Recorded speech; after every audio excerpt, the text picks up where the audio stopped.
Primero de Samuel capítulo 26, vamos a leer el versículo número 10 y 11. Cuando usted está preparado, se coloca de pie con Biblia en mano. Primero de Samuel capítulo 26, versículo 10 al 11. Dice la escritura: dijo además David: vive Jehová, que si Jehová no lo hiriere, o su día llegue para que muera, o descendiendo en batalla perezca, guárdeme Jehová de extender mi mano contra el ungido de Jehová. Pero toma ahora la lanza que está a su cabecera y la vasija de agua, y vamos. Oremos. Amado Dios, eterno Rey, a ti la gloria, a ti la alabanza y la exaltación. Esta es tu palabra, oh Dios, la cual hemos leído, escuchamos y queremos, oh Dios bendito, pedirte que obres en nuestras vidas a través de tu palabra. Oh Señor maravilloso, instrúyenos a través de ella, Señor. De tal manera, oh Dios, que tu nombre sea levantado en alto en medio de nosotros, oh Dios. Bendice, Señor, cada vida en este lugar. Danos oídos que oigan tu palabra y un entendimiento abierto a tu palabra, Señor. Permítenos, oh Dios bendito, deleitarnos al oír tu palabra. Cada niño, cada joven, cada adulto en este lugar. Esta vida, Señor, oh Dios, mi vida, oh mi Rey eterno, sirve desde ella para predicar tu palabra. Con denuedo, con unción, con amor, amado Rey, en Cristo Jesús. Amén. Amén. Muchas gracias. Puedes sentar. Tenemos entonces en esta mañana, allí en Primero de Samuel capítulo 26, tenemos un mensaje titulado Señales. ¿Son un lenguaje singular de Dios? ¿Sí? Señales son un lenguaje singular de Dios. Es una pregunta. En el capítulo 26, luego de haber visto cómo el rey David en el capítulo 25 estuvo con Nabal, Abigail, ¿sí? Enfrentando esa insensatez, entrando en algún momento en cordura, en prudencia, para poder comprender lo que decía aquella mujer Abigail y cómo nosotros respondíamos frente a la insensatez y sabiduría, ¿sí? Sacando esa aplicación, esa enseñanza. Luego tenemos que aún sigue el rey David en ese dilema, en ese desierto, en esa persecución, en esos problemas, en esa aflicción, por decirlo de alguna forma, que vivía el rey David. Es decir, los problemas no paraban en la vida del rey David. Si no era una cosa, era otra, pero allí estaba el rey David en medio del desierto. Y dice el versículo 1 que llegaron unos hombres cifeos. Ustedes recuerdan a los cifeos. Cuando hablamos en el capítulo 23 de Primero de Samuel, estos mismos cifeos fueron los que una vez más llevaron a Saúl, diciéndole: David está allá en el desierto. Ves, búscalo, allá está, lo entregamos en tus manos, si tú quieres lo buscamos por ti, pero allí está. Cuando nosotros vemos allí en Primero de Samuel capítulo 23, versículo 19, allí estaban los cifeos. Ahora recordemos que los cifeos eran descendientes de Caleb, de la tribu de Judá, la misma tribu a la cual pertenecía David, ¿sí? Pero por segunda vez estos hombres llegan hasta donde está Saúl y una vez más están diciéndole: ¿no está David escondido en el collado de Aquila, al oriente del desierto? Una vez más. Ahora, estos hombres, los cifeos, estaban normalmente en la región, en esa región en la cual estaba habitando David, en la cual estaba David, ¿sí? Y entonces miramos desde el versículo 1 del capítulo 26 hasta el versículo 4, cómo comienza nuevamente Saúl a preparar todo para perseguir a David, ¿sí? Dice entonces en el versículo 2 que Saúl entonces se levantó y escogió 3,000 hombres de Israel. ¿Sí? 3,000 hombres, una vez más, para perseguir a David. Cuando los cifeos llevaron aquel mensaje, aquellas palabras a Saúl, que él se levantó y persiguió a David, fue una vez más, recordamos, en aquel monte donde estaban allí todos, pero Saúl no pudo ver a David. El Señor escondió a David de los ojos, de la vista de Saúl. Y dice la escritura que entonces él se levantó, escogió a esos 3,000 hombres y se fue a perseguir a David. ¿Sí? Entonces, también en el versículo 3 dice que David escuchó, entendió que Saúl nuevamente le estaba persiguiendo, le estaba buscando, ¿sí? Y en el versículo 4 dice, David por tanto envió espías y supo con certeza que Saúl había venido, ¿sí? Esta era la situación de David, ¿sí? No paraban los problemas, ¿sí? No paraban las persecuciones, no paraban los inconvenientes. Era una situación bastante dura para David, ¿sí? Y a veces nosotros creemos, si miramos la vida de David, que se conducía prudentemente, que hacía todo conforme a la palabra, que era obediente al Señor, y todos los problemas que tenía. Para hoy en día no es algo muy agradable para aquellos que creen que la vida cristiana entonces es ausente de problemas, ausente de inconvenientes, ¿sí? Pero cuando nosotros vemos la escritura, en ningún momento lo dice el mismo Señor Jesús. Usted lo ha leído, lo ha escuchado.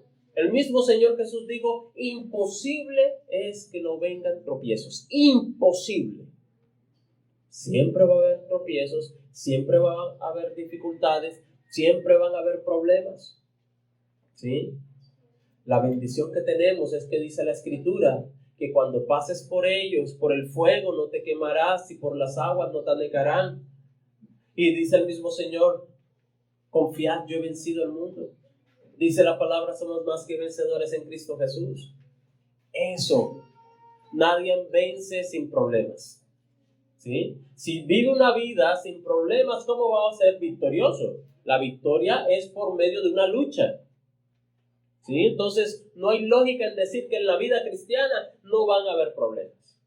Claro, dice por allí, y recuerdo que Dios, yo leía eso o algo lo escuchaba, que según Dios reserva sus mejores batallas para sus mejores soldados, algo así.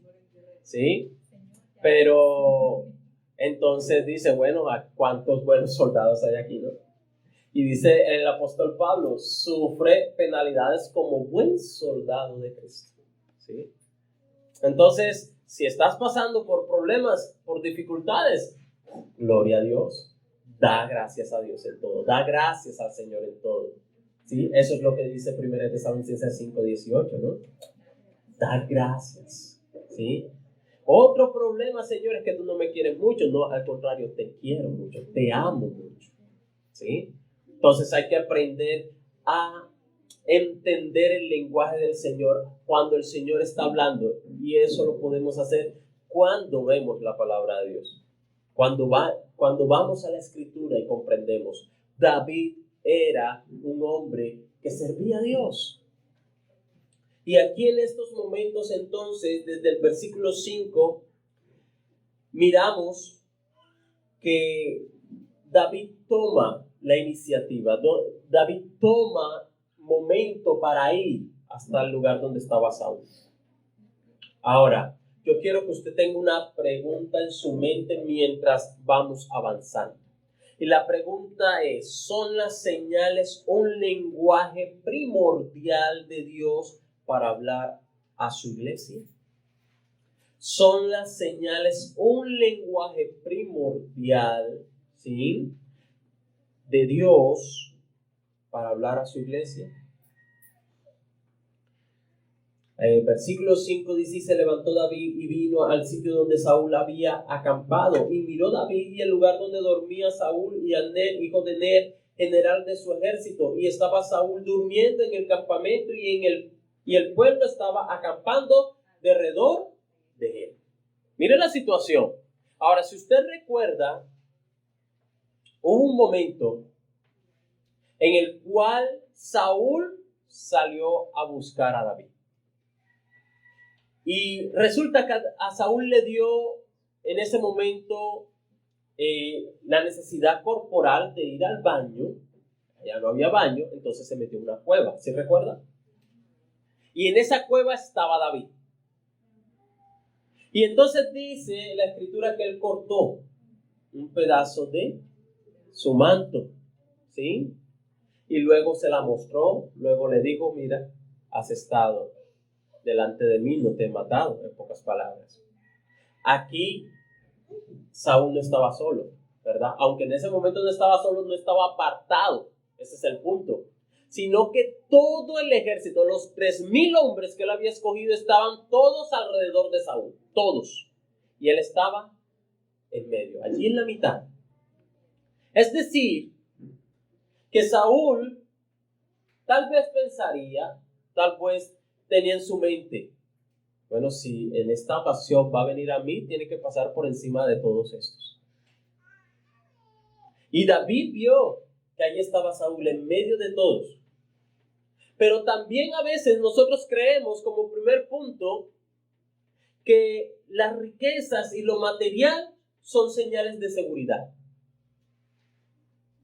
A veces tenemos mucho dinero, estoy seguro, ¿sí? Yo no me preocupo porque tengo mucho dinero. Tengo cosas materiales, tengo aquí, tengo allá, tengo una casa, tengo carro, tengo empleo, tengo muchas cosas. Y entonces, ¿qué hago? ¿Me preocupo? No, no me preocupo. Estoy seguro. ¿Por qué? Porque esas cosas son señales para mí de estabilidad, de equilibrio, de que todo está bien. ¿Sí? Contrato de 2 meses, inseguro. Contrato indefinido, seguro. Y esas cosas, en cierta forma, están siendo una señal para nosotros de seguridad, de equilibrio, de estabilidad, de que no tengo por qué preocuparme tal vez más adelante. Y esas cosas nosotros debemos corregirlas. Porque de ninguna forma, nada en este mundo debe ser nuestra seguridad, nuestra estabilidad, nuestro equilibrio, ¿sí? Nada. Porque nosotros tenemos ejemplos en la Escritura como hombres, mujeres perdieron inmediatamente todo. Pueblos perdieron todo. Simplemente porque Dios lo ordenó, simplemente porque Dios quiso. Que debemos estar contentos, debemos ser agradecidos, sí, pero no puede ser nuestra seguridad ese empleo, no puede ser nuestra seguridad esa cuenta bancaria, no puede ser nuestra seguridad lo material. Saúl se sentía seguro porque estaba alrededor de todos sus hombres, escogidos por él. Y estaba allí en medio de todos y cada uno de ellos. Tanto es que estaban durmiendo. Estaba allí durmiendo y sabía que estaba en el territorio en el cual estaba David. Y David no estaba solo, tenía 600 hombres con él. Si nosotros seguimos mirando, allí en la Escritura, dice en el Salmo 127, versículo 1, Salmo 127, versículo 1, un versículo bastante conocido. Dice allí, si Jehová no edificare la casa, en vano trabajan los que la edifican. Si Jehová no guardare la ciudad, en vano vela la guardia. ¿Significa que no se debe edificar? No. ¿Significa que no se debe velar? No. ¿Significa que no se debe trabajar? No. ¿Significa que usted no se puede esforzar por obtener cosas? No. Lo que dice esta palabra es que Jehová, nuestro Dios, nuestro Señor, aquel que buscamos, aquel que sabemos que creó todas las cosas, debe estar por encima de todo ello. Y que Él debe ser tu refugio, mi refugio, nuestra seguridad, nuestro baluarte. Porque de lo contrario, pasará como aquella casa que fue edificada sobre la arena. Caerá y será grande la ruina. Por eso, la casa o la vida o lo que Saúl tenía cayó. Y para los que nos han estado acompañando desde principio a fin en este estudio de primero de Samuel, podemos recordar que Saúl, como lo decíamos al inicio, el tiempo de oración, Saúl, su corazón por el poder de Dios fue cambiado, fue mudado. Él estaba al frente de Samuel y cuando él dio la vuelta en ese giro de 180 grados, Dios mudó el corazón de Saúl. Le dio un nuevo corazón y el Espíritu de Dios vino sobre Saúl en ese instante. Pero ¿por qué Saúl hoy era así? Porque decidió en medio de su vida hacer caso a su propio pensamiento, su razonamiento, hacer como él quería. Decidió edificar su casa sin tener a Dios en medio de su vida. Decidió ignorar la voz de Dios. Y dice la Escritura que entonces Dios le desechó, lo abandonó. ¿Era rey? Sí. ¿Estaba sobre un pueblo? Sí. ¿Tenía riqueza? Sí. ¿Pero tenía a Dios? No. Y tenía un espíritu que le atormentaba cada vez que el espíritu se quería. La protección de Dios se fue. Porque él decidió desechar a Dios.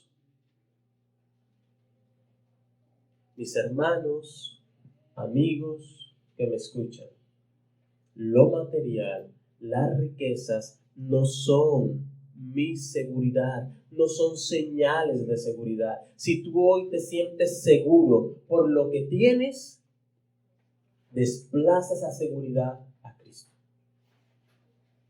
Porque todo en este mundo es pasajero, todo perece, todo se acaba.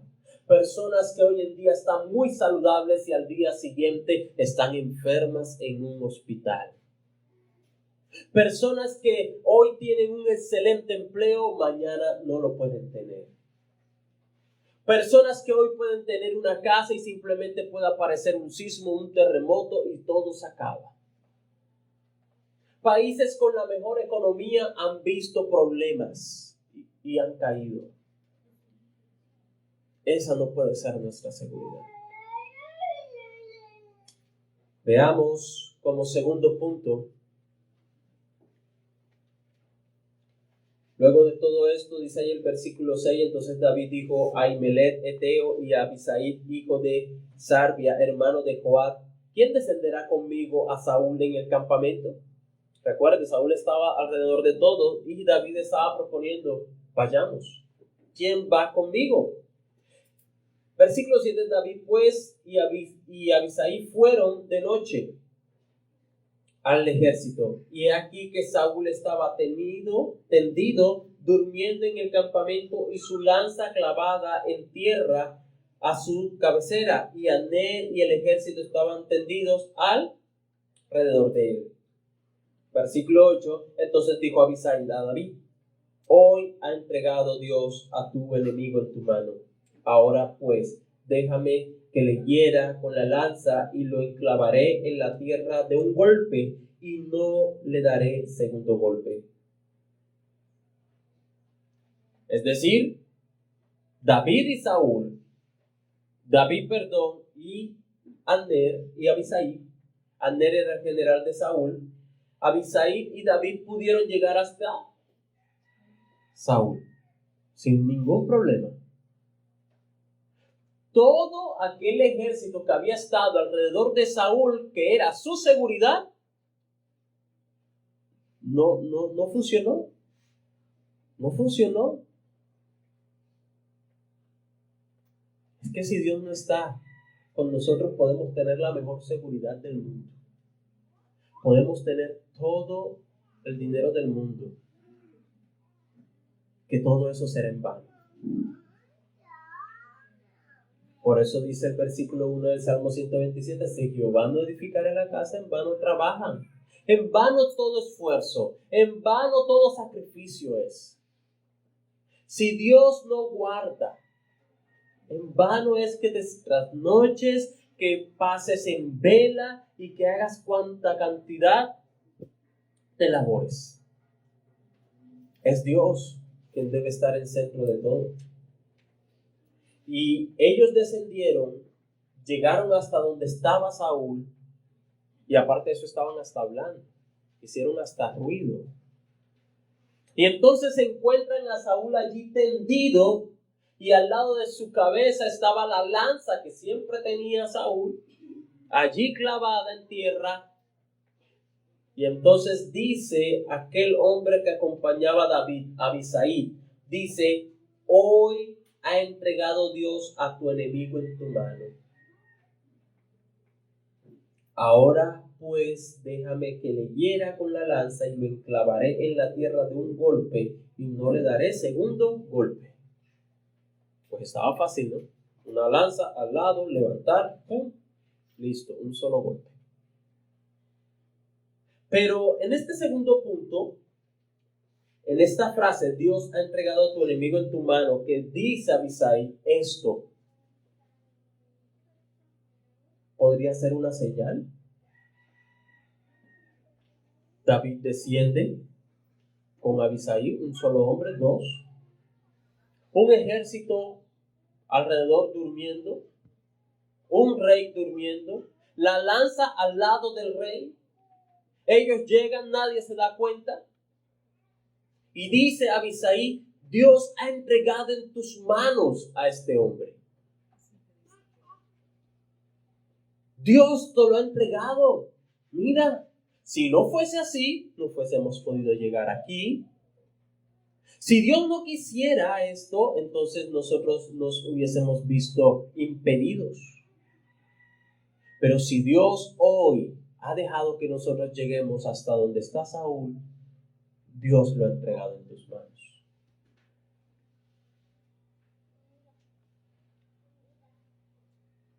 Entonces, una pregunta.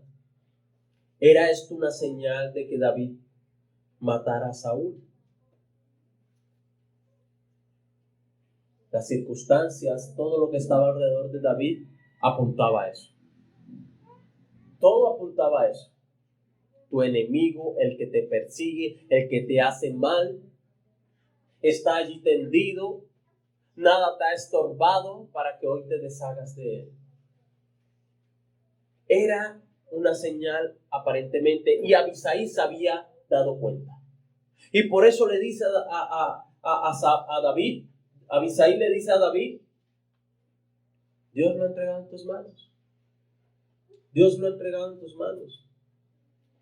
Mire, el tema de las señales, en este tema yo quiero que usted tenga muy claro, porque algo que sucede mucho en medio de las congregaciones, en medio de los seres que hoy se congregan, en medio de aquellos que han decidido seguir a Cristo, es que luchan contra algo que es conocer la voluntad de Dios. ¿Sí? Luchan contra eso. ¿Qué hago? ¿Cómo lo hago? ¿Dios quiere que yo lo haga? ¿Dios quiere esto? Y como está esa pregunta, ese interrogante, y no sabemos qué hacer o cómo hacerlo, entonces surge este tema de las señales. Que queremos conocer la voluntad de Dios a través de señales. Si esto sucede es porque Dios quiere. Si eso no sucede es porque Dios no quiere. Si me llaman es porque Dios quiere. Si no me llaman es porque Dios no quiere. Y esa práctica ha invadido de una forma atroz las congregaciones, la iglesia de Dios. Y por eso es la pregunta, ¿son las señales un lenguaje primordial de Dios para hablar a su iglesia? ¿Es la forma como Dios ha decidido hablar a su iglesia, a sus hijos, para que conozcan su voluntad? ¿Acaso Dios se anda dibujando en el cielo señales para que sepas qué hacer o qué no hacer? ¿Anda Dios poniendo piedritas en el camino para que sepas que ese es el camino? Son las señales un lenguaje primordial de Dios para hablar a tu vida, a mi vida.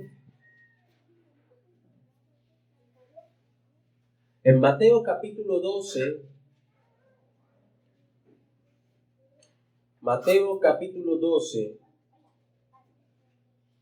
versículo 38,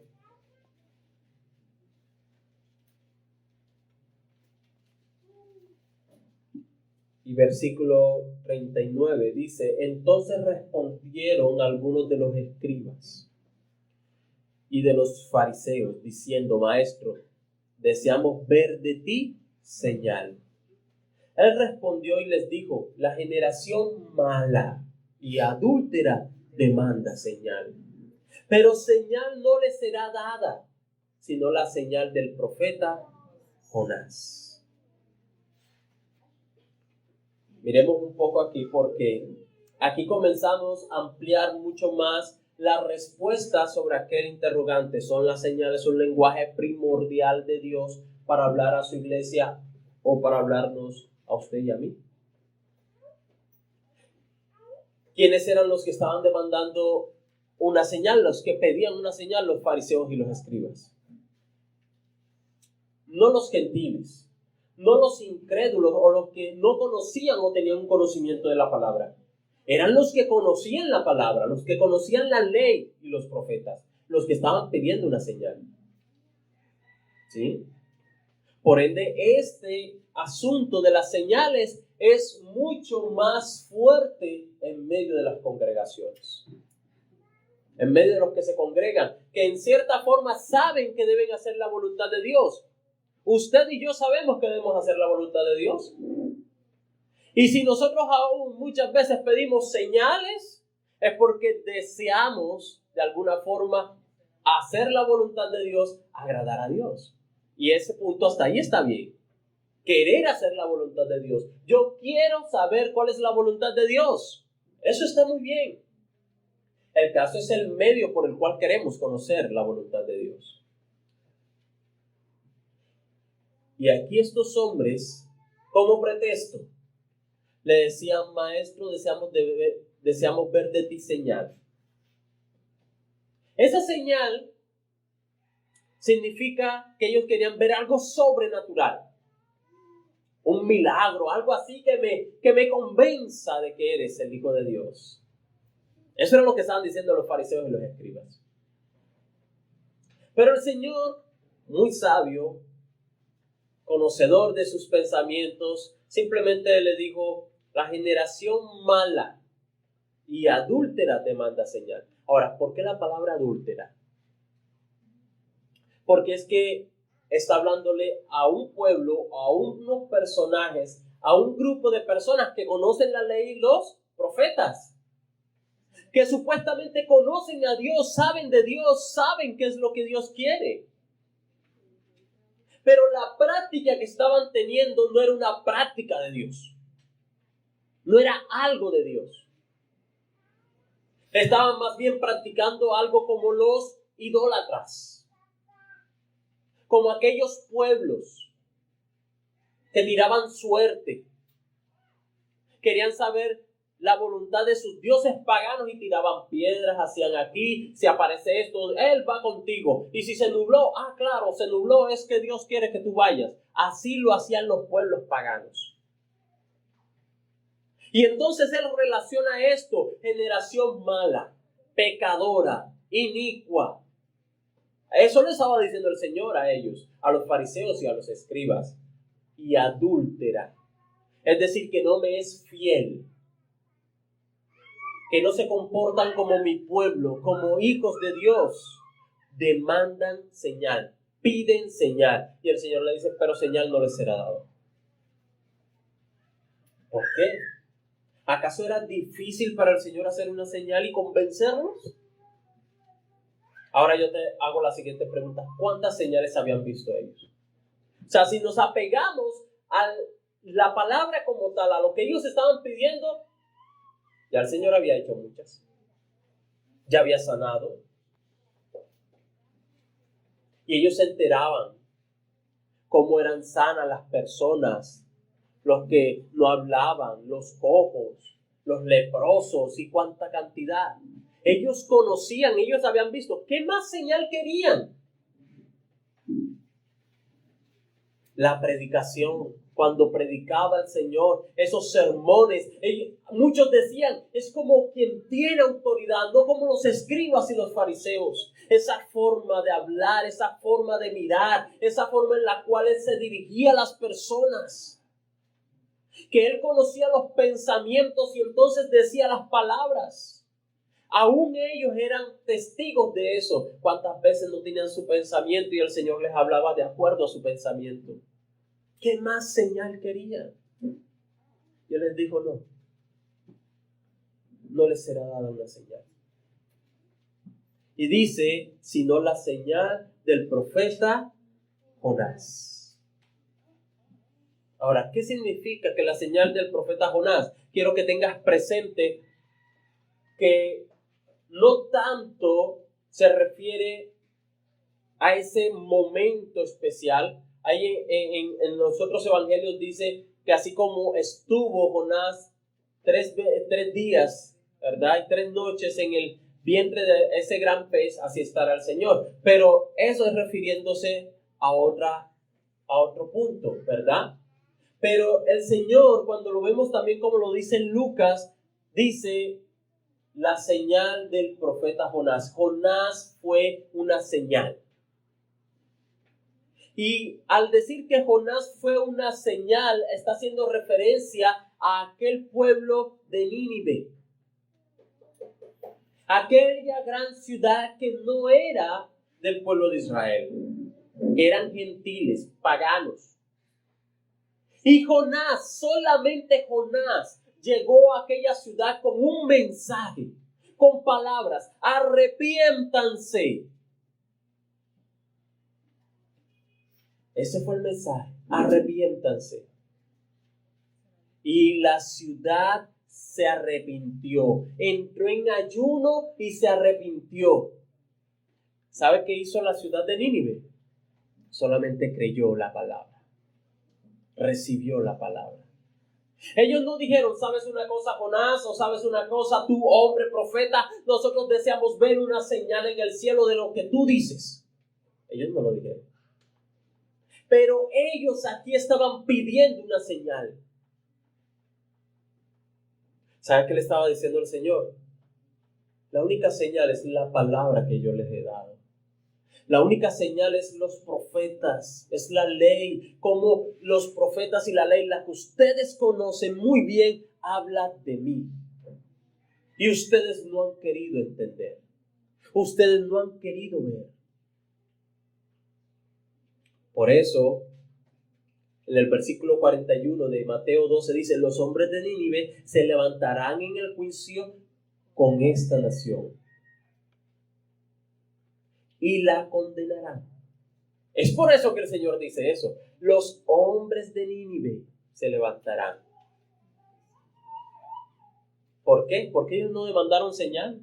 Ellos no pidieron ningún espectáculo, algo sobrenatural para creerle a Jonás. Simplemente creyeron. Y ellos, que tenían un conocimiento aquí, estaban pidiendo señal. Hay personas que no se congregan. Y en un momento en el cual se está entablando una conversación con ellos de la palabra y se les da un consejo, se les dice qué hacer o cómo guiar sus vidas, lo que Dios quiere por medio de su palabra, las personas lo reciben y lo creen, así como lo hicieron los hombres de Nínive. Pero hay personas en medio de la congregación que muchas veces está la palabra, está el mensaje y no lo creen.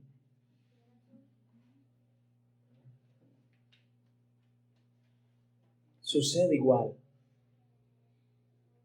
La pregunta que quiero hoy que tengas en este instante, en este preciso momento es, ¿por qué le cuesta tanto entender y creer la palabra de Dios? ¿Por qué nos cuesta creer que es Dios quien tiene el control de todo? ¿Por qué nos cuesta creer que Dios tiene el control en tu vida y que Dios tiene el poder para suplir lo que tú necesitas? ¿Por qué? ¿Por qué nos cuesta creer que Dios tiene el poder para cambiar el corazón? ¿Por qué nos cuesta creer que Dios tiene el poder para transformar tu hogar? ¿Por qué? ¿Por qué nos cuesta trabajo el poder recibir la palabra de Dios? ¿Por qué queremos ver muchas veces señales? Si Dios quiere que yo perdone, que esa persona me llame. ¿Por qué? Que yo me la encuentre. Si tú quieres que yo le perdone, que esa persona yo me la encuentre.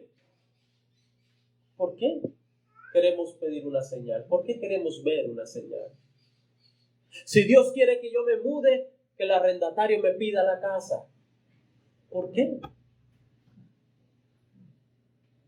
Si Dios quiere que yo venda, que se me presenta aquí el comprador. ¿Por qué? Eso es buscar señales. Eso es buscar señales, mis hermanos. Yo quiero una señal.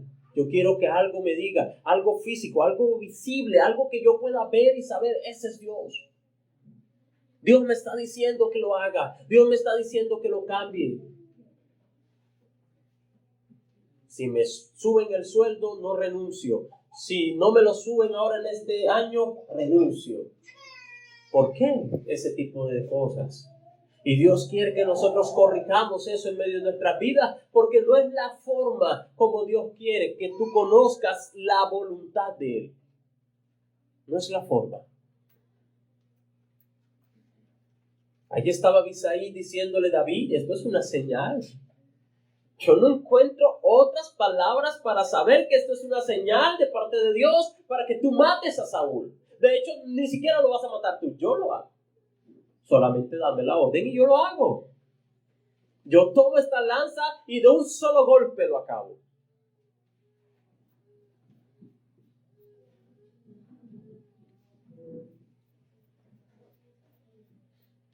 Dice el versículo 9, y David respondió a Abisaí, no le mates. No le mates, porque ¿quién extenderá su mano contra el ungido de Jehová y será inocente? Bendito sea Dios, porque nosotros necesitamos de esa sabiduría. Necesitamos ser sabios, como aquí estaba siendo sabio David. David no lo dudó. David no dice, ¿será Abisaí? ¿Será que sí? Él ni siquiera preguntó, ¿y si se da cuenta antes de que tú le pegues con la lanza en el pecho o algo? ¿Y si se levantan los demás soldados, Abisaí, qué hacemos? Él no se puso a indagar nada. Simple dijo, no lo mates. Nosotros necesitamos tener la claridad que tenía David allí para nosotros poder comprender la voluntad de Dios. Tener un entendimiento claro, no entenebrecido, sino claro. David tenía claro que no era la voluntad de Dios la muerte de Saúl allí. Meditemos en lo siguiente. David, nosotros estudiamos los capítulos anteriores y David tenía allí dentro de esa gente, había un sacerdote que había huido de cuando Saúl había mandado a matar a todos aquellos sacerdotes en aquella ciudad. Y también había un profeta. Entre esa gente que estaba ahí, había un profeta y un sacerdote. En aquel tiempo, ¿cómo conocían la voluntad de Dios? Por medio del profeta que le hablaba al rey o al hombre. Si Dios quería que David matara a Saúl, fuese hablado por medio del profeta.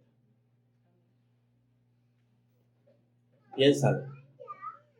Fue hablado por medio de aquellos que David sabía que eran instrumento de Dios o era el medio de Dios para hacer conocer su voluntad. Sacerdote, profeta, allí estaba.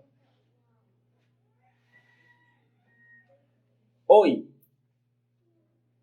tú tienes un profeta. La profecía que tú tienes está ahí en tus manos, la Biblia, el que tiene la Biblia, ¿no? La palabra de Dios te muestra, te dice qué es la voluntad de Dios. Ni siquiera aquellos mentirosos y ladrones que se ponen a decirte al oído, Dios te dice, mentira. Mentira. La mayoría son mentirosos. La mayoría. Y cuando dicen, Dios dice, que sea versículo, que sea palabra de Dios. La palabra de Dios es esta. La que Dios desde años tras años, por más de 40 autores conocidos, ha decidido dejar para ti y para mí. Para que conozcamos su voluntad. Para que sepamos qué hacer. Dios nos los dejó allí escrito. Para que tú hoy no tengas que decir, si se nubla es porque voy al culto. Si comienza a llover no voy. ¿Será que Dios no quiere que yo vaya porque comenzó a llover? ¿No? ¿Quién dijo? ¿Quién dijo? Mis hermanos, Dios dejó su preciosa palabra. Su preciosa palabra. La mayoría de los que hoy les gusta profetizar supuestamente cosas a personas, hablan conforme a su emoción. Viven lo que dice Jeremías 14. Yo no sé quién ya leyó Jeremías 14. Pero Dios dice, yo no les he dicho nada. Nada les he dicho. Es mentira lo que dice. Cuando tú ves la profecía en la Escritura, siempre tenía algo en particular. Primero, Dios hablaba al pueblo para que vieran su pecado y se volvieran a Dios. Eso siempre estaba implícito en medio de la profecía. Dios estaba hablando al pueblo con un objetivo y era que dejaran su pecado y se volvieran a Dios. Hoy en día, ¿qué hace la profecía? Hablar a las emociones de las personas. Y Dios te dice que vas a ser próspero. Y Dios te dice que ese trabajo que tú tienes va a ser mucho más. Que renuncies a eso porque Dios te va a llevar de poder en poder, de gloria en gloria. Y va a llevarte a lo más alto. Y vas a ser grande.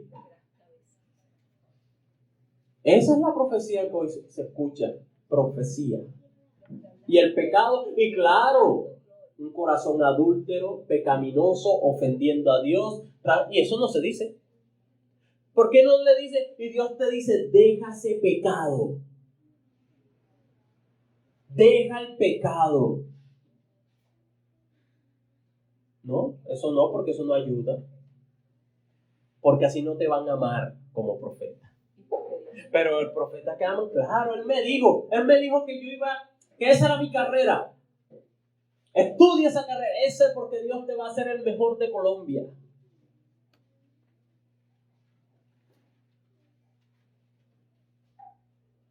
Mis hermanos, ¿y cómo podemos saber eso? A través de la palabra. ¿Cómo sé que es mentira? Porque la palabra de Dios me da la claridad, me habla de lo que es de Dios y lo que no es de Dios. A veces nosotros, humanamente, se nos es más fácil, ¿sí? Decir, Dios, muéstrame algo para yo saber si sí o si no. Mis hermanos, Dios desea que tú conozcas su voluntad en muchos aspectos. Dios desea que tú lo sepas. Y por eso ha dejado su palabra aquí, de lo que tú necesitas saber.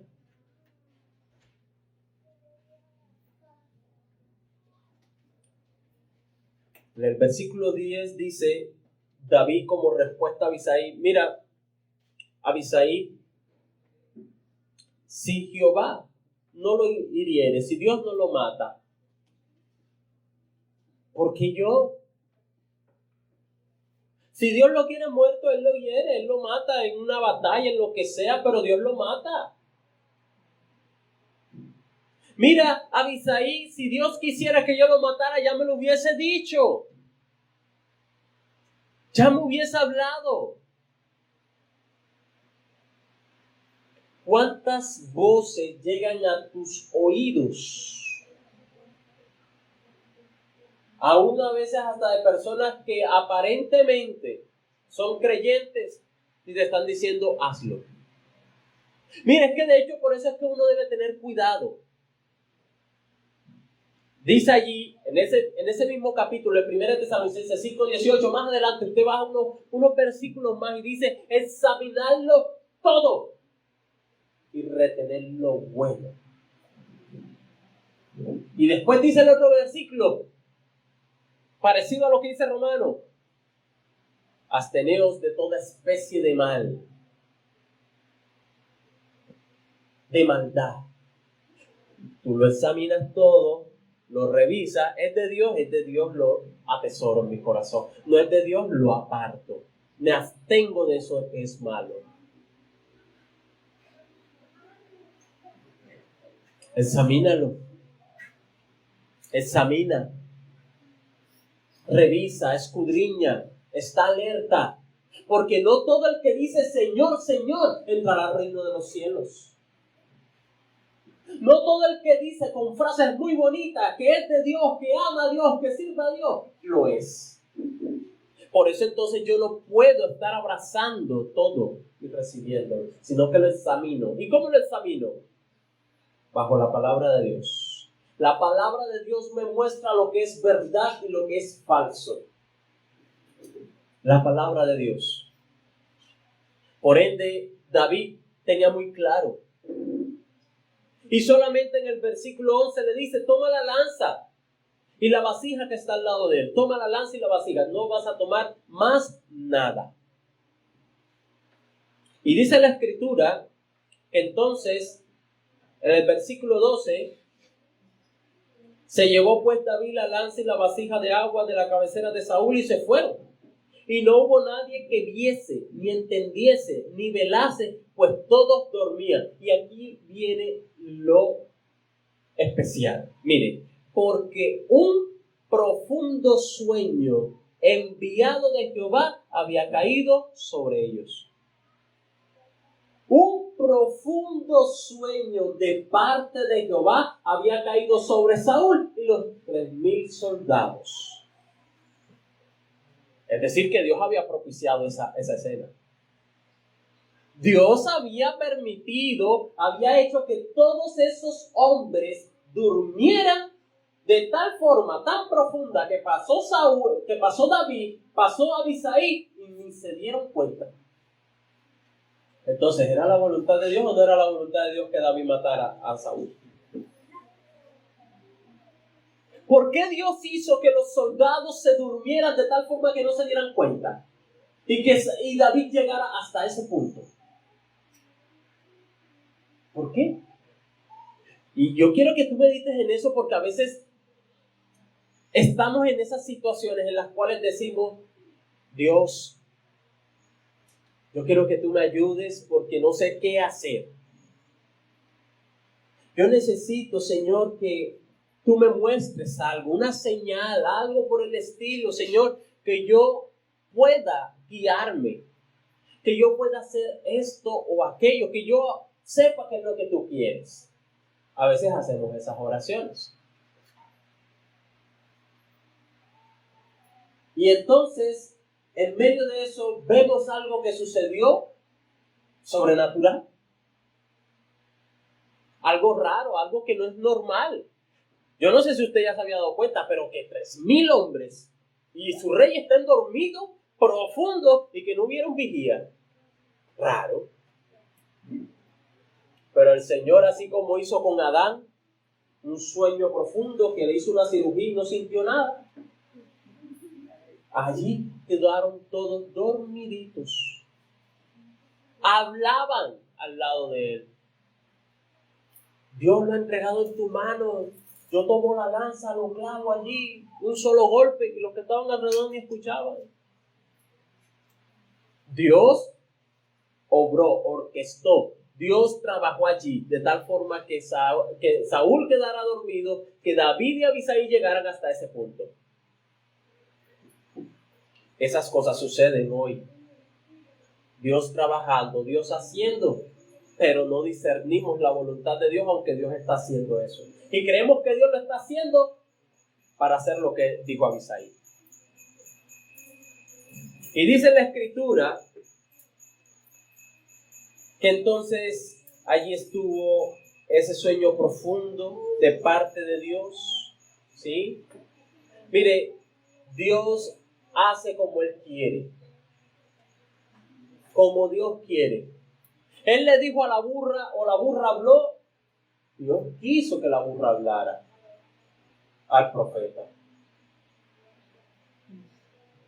Jonás estaba huyendo y él envió, preparó, dice la Escritura, preparó un gran pez para que lo tragara.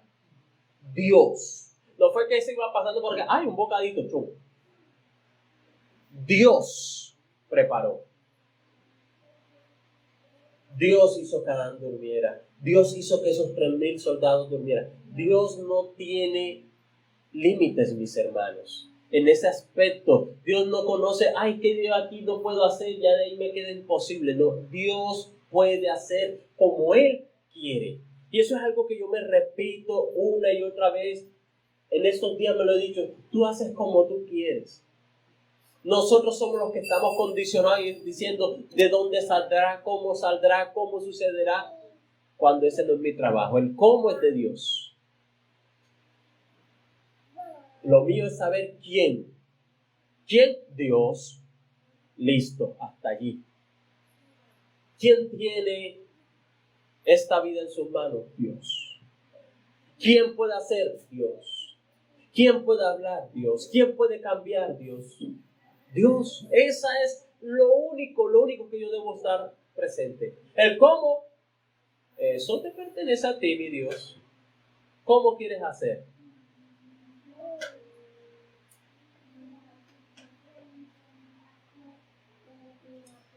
Dios sin duda alguna intervino en esta situación, así como Dios ha intervenido en medio de muchos momentos en tu vida. Dios ha intervenido. Dios ha hecho cosas.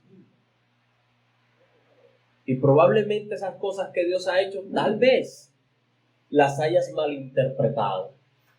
Tal vez. Así como lo estaba haciendo Abisai, creyendo que esa era la voluntad de Dios, que eso era lo que Dios quería, que él matara a Saúl. David, bastante prudente y sabio, dijo, no es la forma como Dios me hablaría a mí, me diría a mí que yo hiciera eso. Cuando él atacó a aquellos del pueblo de Keila, si no estoy mal como se llaman, él le preguntó, pregúntale a Dios si yo he de ir con ellos, si yo iré a atacarlo. Y Dios le dijo, ves, porque yo los he entregado en tus manos. Esa era la forma de conocer la voluntad de Dios. Ahí estaba. Entonces, si Dios interviene en esta situación, ¿por qué? ¿Por qué sencillamente Dios permitió que llegara David hasta Saúl y que ellos no despertaran y que todo quedara bien, que todo quedara así nomás? ¿Cuál era la voluntad de Dios en medio de eso entonces? Si no era matar a Saúl. ¿Por qué Dios permitió que esos 3,000 soldados durmieran y que Saúl durmiera? ¿Qué quería Dios entonces? Antes de responder a eso, yo quiero aclarar con 2 ejemplos, porque estos ejemplos muchas veces en la Escritura, estos acontecimientos son sacados de contexto, malinterpretados para justificar las señales. El primer caso es de Gedeón. Gedeón en el capítulo 6 del libro de Jueces pidió señales a Dios. Pero eso es una enseñanza de que nosotros debemos pedir señales. No. Porque de hecho, el caso allí con Gedeón no era que él quería saber si era la voluntad de Dios. Porque de hecho, cuando usted lo lee allí, él sabía que esa era la voluntad de Dios. De hecho, él reconoció que el ángel que estaba allí era el ángel de Jehová. Tanto fue que él dijo, no te vayas. Y preparó un sacrificio, una ofrenda. Preparó todo y luego el ángel de Jehová extendió allí ese bastón, salió fuego y consumió todo. Él sabía quién era. Ya le había dicho que a través de él libraría al pueblo. Ya Gedeón sabía, conocía la voluntad de Dios. Así que no era por conocer la voluntad de Dios. Segundo, que vemos allí mismo en Gedeón. ¿Por qué pidió él señal? Por su miedo, por su temor, por su incredulidad. No porque dudara de Dios, sino porque él dudaba de sí mismo. De lo que Dios había dicho, de lo que el Señor había dicho, que a través de él lo llevaría a libertar al pueblo,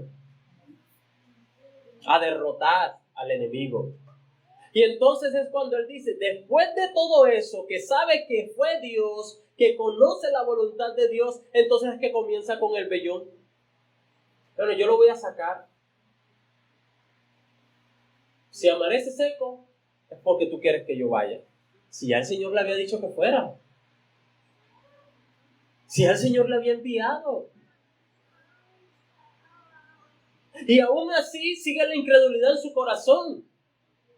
Porque tal cual como él dijo, así sucedió. Y luego dice, vamos a hacerlo de nuevo.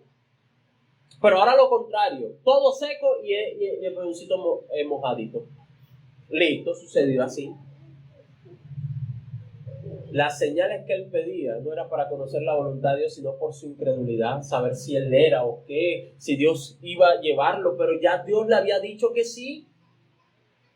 Entonces, esto es aún fundamento para decir lo que dijo el Señor. La generación mala, incrédula, la generación adúltera es la que demanda señal. Es la que está pidiendo que se le explique, que se le diga.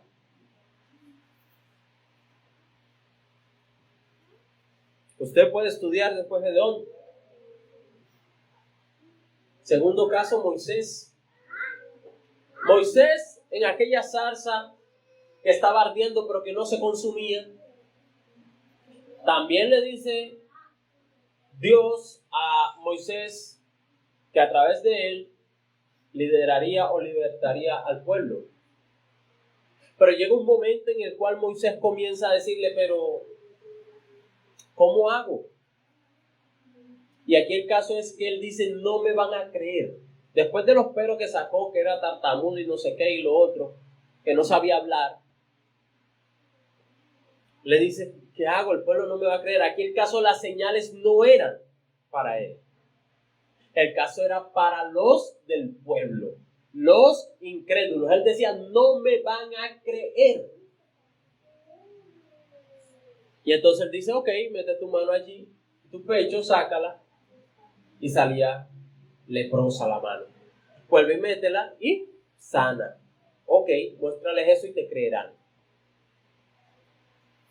Y podemos ir tomando otros y otros puntos más sobre señales. Mis hermanos, las señales no son el lenguaje primordial de Dios para hablar a su iglesia hoy. Ni tampoco lo fue hace años para hablar a su pueblo. Y cuando digo primordial es que era el principal. Ni tampoco fue singular, único. Porque lo singular y primordial es la palabra de Dios. Eso es lo singular y lo primordial. la palabra de Dios. Entonces, ¿por qué Dios entonces llevó a David hasta ese punto? ¿Por qué? ¿Cuál era la voluntad de Dios? Bueno, como tercero punto de este pasaje, de este mensaje, las señales son para los incrédulos, ya lo dijimos en cierta parte. Cuando nosotros vemos en Lucas 11, también dice lo mismo que leímos en Mateo 12, del 38 al 39. De hecho, nosotros vemos en el mismo libro de Mateo, en el capítulo 12, 38 y 39, lo que leímos, lo vemos también en el capítulo 16, del versículo 1 al 4. El Señor se lo repitió. Tal cual.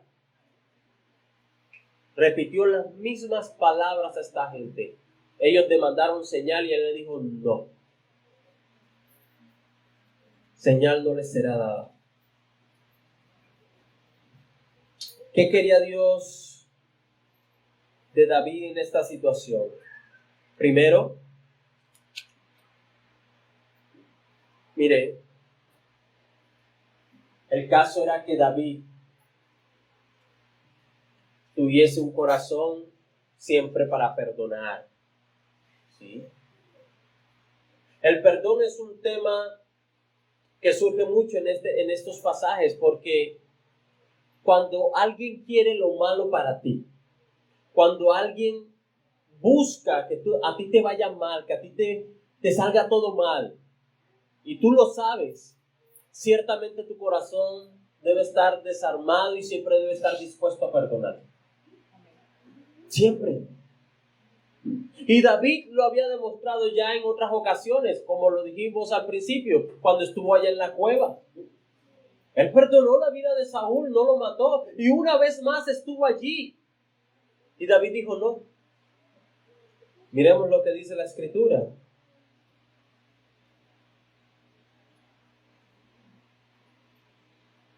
David entonces se aleja y comienza a llamar, a dar voces a lo lejos ya del campamento de Saúl. Comienza a gritar, a hacer preguntas. Y dice ahí en el versículo 13, ¿no eres tú un hombre? Le estaba diciendo a Ner, el general de Saúl. ¿Y quién hay como tú en Israel? ¿Por qué pues no has guardado al rey tu señor? Porque uno del pueblo ha entrado a matar a tu señor el rey. Estas eran las palabras con las que estaba sonsacando, por decirlo así, David a los del rey Saúl. Entonces, versículo 16, esto que has hecho no está bien. Vive Jehová, que sois dignos de muerte, porque no habéis guardado a vuestro Señor, al ungido de Jehová. Mira pues ahora, ¿dónde está la lanza del rey y la vasija de agua que estaba a su cabecera? Y cuando dijo todo esto David, entonces Saúl escuchó la voz y preguntó, ¿esta es la voz de David? ¿Eres tú, David? Porque no lo veía, estaba a lo lejos. Y dice ahí el versículo 17, y David respondió, mi voz es Rey, Señor mío.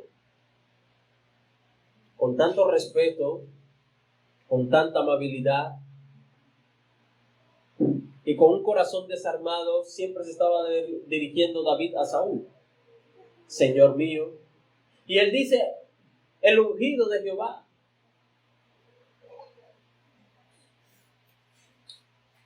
Luego en el versículo 19 y versículo 20, él comienza a hablarle a Saúl. Y en pocas palabras le está diciendo, ¿por qué te dejas? O sea, ¿quién es el que te está hablando? ¿Es acaso Dios el que te ha dicho que me mates? Si es así, pues mátame, ofrenda. Preséntame como ofrenda si quieres. Es decir, mi vida está dispuesta. Mátame si Dios te ha dicho que me mates.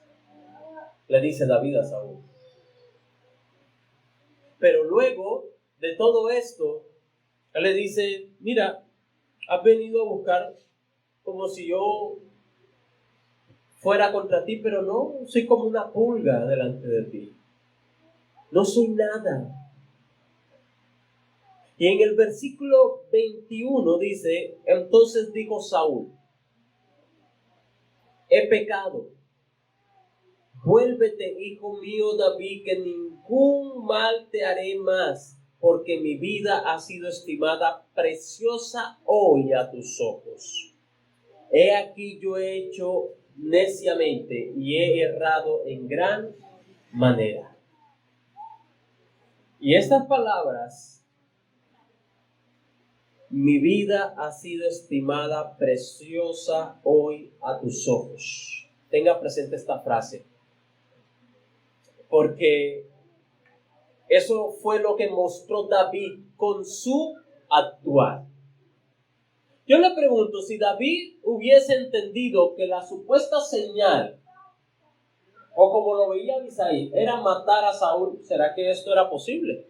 No. Créanme que no. Pero aquí había un hombre que estaba de alguna forma diciendo y reconociendo que su vida, que era pecaminosa, que había estado buscando el mal para él, de alguna forma, de una manera sobrenatural, o como usted y yo lo conocemos hoy, por gracia, fue hallada preciosa ante él. Lo mismo que tú y yo hoy. Lo mismo que tú y yo hoy. Nuestras vidas han sido halladas preciosas, estimadas preciosas hoy ante los ojos de nuestro Dios, cuando nosotros simplemente buscamos una y otra vez el mal. No merecemos eso. No lo merecemos, pero aún así el Señor así lo quiere. Segunda respuesta referente a la pregunta, ¿por qué Dios permitió entonces y orquestó y llevó todo a que David llegara hasta allí?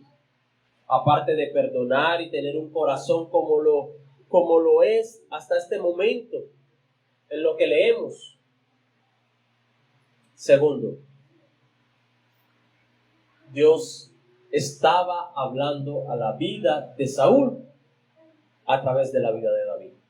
Mire, el ejemplo de David hacía más evidente el pecado de Saúl.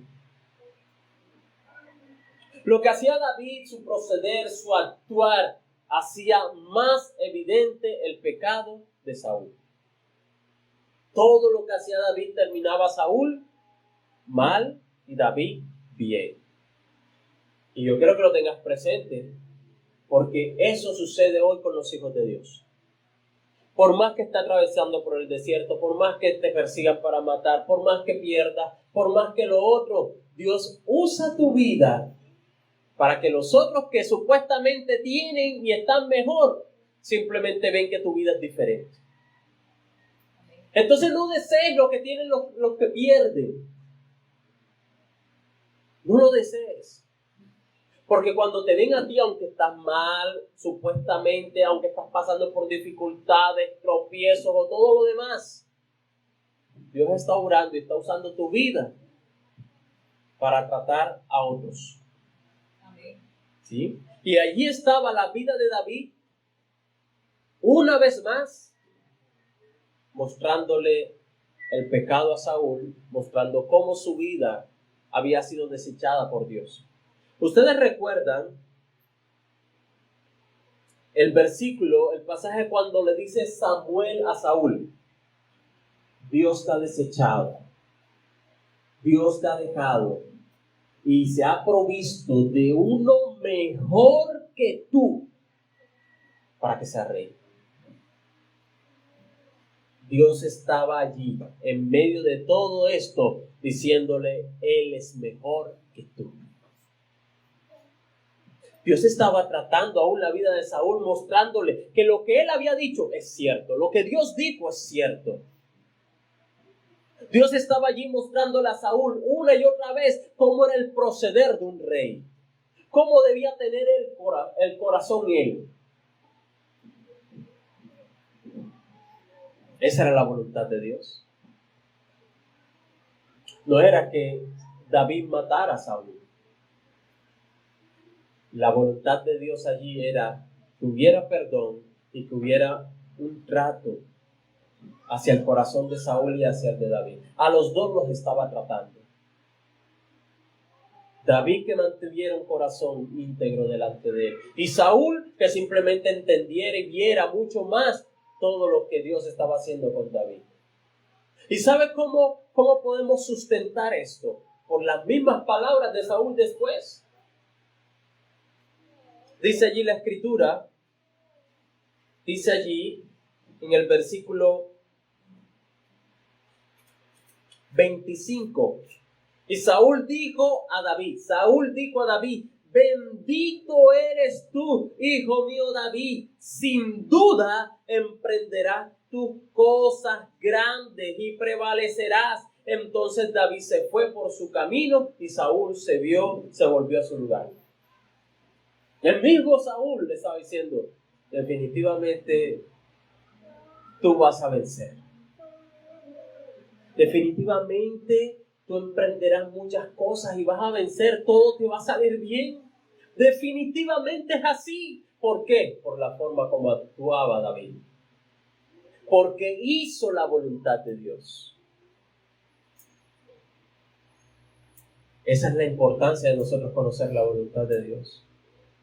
Pero no conocerás la voluntad de Dios sin la palabra de Dios. Hoy tú y yo necesitamos la palabra de Dios. La necesitamos, mis hermanos, para conocer la voluntad de Dios. Uno de los errores y de los pecados más comunes en medio de aquellas personas que quieren conocer la voluntad de Dios, pero que piden señales, es que no leen la palabra de Dios, no escudriñan la palabra de Dios. Y como no leen y no escudriñan la palabra de Dios, les cuesta mucho más trabajo conocer la voluntad de Dios. Yo conozco si es pecado o no es pecado. ¿Será esto lo que quiere Dios? Voy a la palabra. Entiendo a través de su palabra qué es lo que Dios quiere para nosotros. Mire, hay tantos ejemplos que podemos dar. Tantos ejemplos. Yo no puedo pensar que Dios quiera que yo esté como esclavo de las deudas. Entonces no va a ser la voluntad de Dios que yo ande endeudado. No va a ser. ¿Y por qué no sé? Porque la palabra de Dios dice, no seas fiador de nadie. La palabra de Dios dice que no, cuando tú te endeudas, simplemente esa alma queda allí, prácticamente siendo esclavo de esa persona, entre comillas, ¿no? Pero así lo dice la Escritura. Dios no va a querer que sea la voluntad de Dios. No es la voluntad de Dios que yo me mude de un lugar para alejarme de su presencia, de su palabra. Puedo ganar mucho dinero, pero si yo voy a dejar de congregarme, no es la voluntad de Dios. No es la voluntad de Dios. ¿Acaso Dios dice, deja de congregarte como algunos tienen por costumbre? No, dice, no dejando de congregarte como algunos tienen por costumbre. No es la voluntad de Dios. Pero como nosotros a veces amamos más lo material que lo espiritual, nos cuesta trabajo recibirlo. Y entonces queremos buscar algunas señales para poder saber, bueno, si sucedió así es porque Dios quiere. Y yo meditaba hace un par de semanas atrás de alguien para que no piense fuera otra persona de por acá, decía, este empleo surgió, tiene su empleo, este empleo surgió. Y como ese empleo surgió del lugar donde ella vive,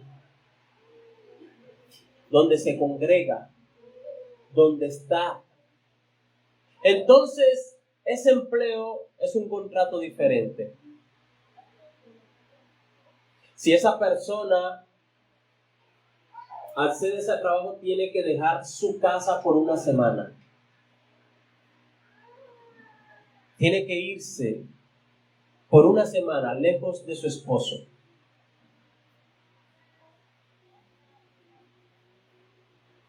Va a ganar mejor un tipo de contrato, pero estará lejos de su esposo.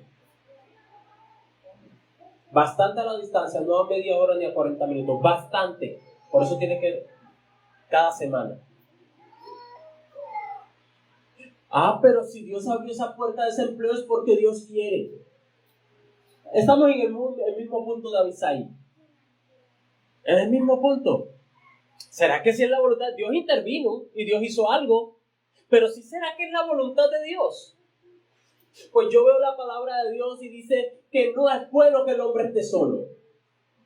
No es bueno que el hombre esté solo. Y entonces, no es la voluntad. Para mí no es la voluntad de Dios por lo que dice la Escritura. ¿Cómo puede ser que entonces aquel que dijo que no es bueno que el hombre esté solo después está abriendo una puerta para que su esposa se aleje de su esposo? Para mí no es la voluntad de Dios. No lo es. Para mí no lo es. O si no, que me muestre esa persona tal vez, o alguien, no sé, con fundamento bíblico, que Dios quiere que esté lejos de su esposo. Es que Dios abrió esta puerta. Sí, Dios le puso a Saúl allí para que le clavara una lanza. Y no por eso era la voluntad de Dios. Entonces ten cuidado, tengamos cuidado de lo que creemos que es la voluntad de Dios. Tengamos cuidado. Porque ciertamente allí está, pero tú eres quien decides entre la bendición y la maldición, entre la obediencia y la desobediencia. Estoy clamando por un trabajo, Dios me da el trabajo. Sí, pero si el trabajo te lleva a perder en tu hogar, no es la voluntad de Dios. Desecha ese trabajo. Pero ¿cómo hago? El cómo es de Dios, no tuyo, no mío. ¿Es fácil? No, no es fácil. No es fácil, mi hermano. No es fácil. Y se lo digo porque yo lo vivo. Renunciar a un trabajo no es fácil. Y mucho más si es un buen salario. No es fácil. Pero ¿en dónde está que yo le creo a Dios? ¿En dónde está que yo le tengo fe? ¿En dónde están sus promesas? ¿En dónde está lo que yo predico si simplemente me aferro al trabajo? Entonces, es que usted es el pastor. No, mi hermano. La palabra de Dios no es para el pastor, es para los hijos de Dios. ¿Eres tú un hijo de Dios? Entonces para ti. Así como uno puede estar renunciando, usted también lo puede hacer porque es el mismo Dios. Yo no te estoy diciendo que vayas y renuncies ahora. Te estoy diciendo, mi hermano, que renuncies a lo que te impide el estar en la presencia de Dios. Por eso el Señor lo dijo. Y no lo dijo con lo material, lo dijo con lo sentimental, con lo emocional. Cualquiera que me quiera seguir y no renuncie a padre, a madre, hermano, hermana, hijos, no es digno de mí, no me puede seguir. Es necesario que lo hagas. Y usted y yo entendemos que él estaba diciendo, no debes colocarlos por encima de mí, colócalos por debajo. Porque el primer lugar es Dios. Ama a Dios sobre todas las cosas. No puedes amar más a tu hijo, a tu esposo, a tu cónyuge, a tu familia más que a Dios. No es el orden, es Dios. Y Dios estando en ese primer lugar, todo lo demás lleva el favor de Dios. Es así como funciona. Pero si tú colocas por encima de Dios tu familia, ¿cómo recibirás la bendición de Dios? ¿Cómo será guiado por Dios si está por encima de Dios? O sea, colocándolo en orden, por lógica, no funciona así. Debe ser el primero para que todo lo demás sea revestido de la gracia y el poder de Dios. Mis hermanos, la voluntad de Dios está aquí en las Escrituras. Está allí. Por eso el Señor dijo, niégate a ti mismo. Y ese punto nos cuesta mucho. Y nos costará negarnos a nosotros mismos lo que yo quiero. Claro, yo quiero. Pero ¿y si Dios no quiere? ¿Y si Dios no quiere? ¿Lucho en contra de Dios? Pues perderé.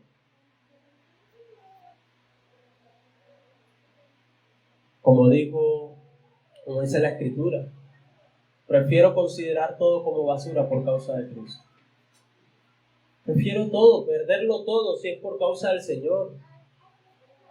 Porque si yo hoy atesoro un empleo, si hoy atesoro un carro, si hoy atesoro una casa, eso perecerá. Mi hermano, perecerá, se acabará. Pero lo cierto es que tú y yo estaremos delante del Señor y allí no estarás con tu casa abrazada, con tu bojote de plata. No, mi hermano. Estarás tú, tu alma allí delante del Señor. Y como dice la Escritura, le dice a aquel hombre, necio. ¿Y lo que has provisto para quién es? Esta noche vienen por tu alma. Aquel hombre que con los graneros los rebosó. Uy, muchos bienes tiene, alma mía, gózate, deleítate. Y el Señor le dice, necio, esta noche vienen por tu alma. ¿Y lo que has provisto para quién será? Trabajamos arduamente, ferozmente, tengo esto, tengo lo otro. Y un paro al corazón. Te llevaste el celular por el que tanto trabajaste, te llevaste la casa por la que tanto trabajaste, te llevaste el dinero que tienes en la cuenta, no. ¿Y para quién será? Para mis hijos. ¿Estás seguro? Muchos hijos lo reciben. Ah, mi papá era bueno. Lo malgastan.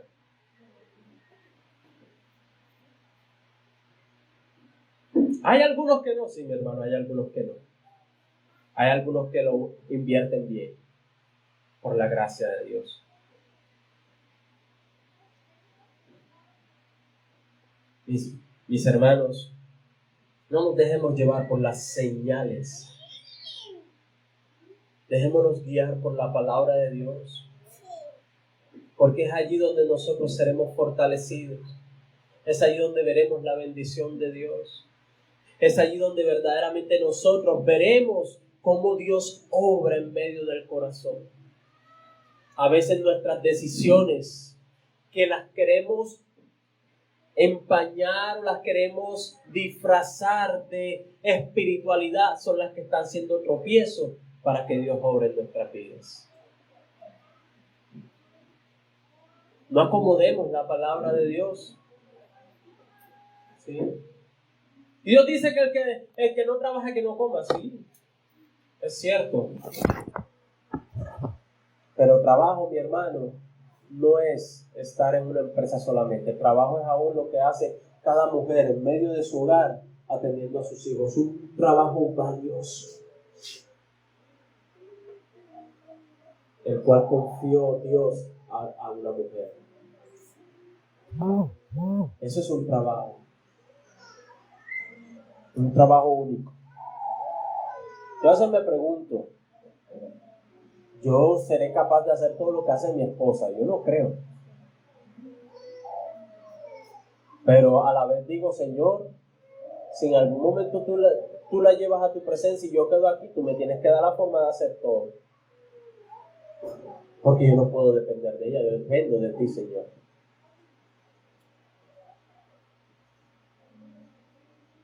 Es un trabajo. Cuando tú estás en medio de la iglesia, como lo dice aún en el Antiguo Testamento, ¿sí?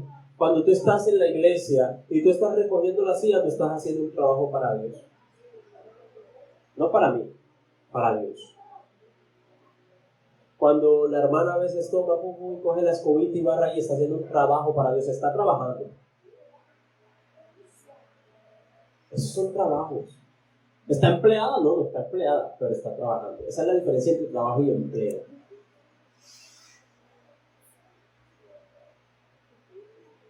Por eso en el Antiguo Testamento el Señor colocó personas. Estos son los que lo de la leña, los que van a cortar la leña, estos son los que van a limpiar aquí, los que van en el agua, los que van a hacer. Había múltiples funciones para el tabernáculo y el templo. Había muchas personas, muchas. Y todos esos eran los que se alimentaban de los diezmos, en cierta forma. Porque ellos trabajaban en la obra del Señor. Mis hermanos, Dios desea mostrarte su voluntad, pero no busques conocer la voluntad de Dios fuera de los parámetros de Dios, fuera de lo que Dios ha establecido. Dios ha establecido para ti, para mí como iglesia, su preciosa palabra.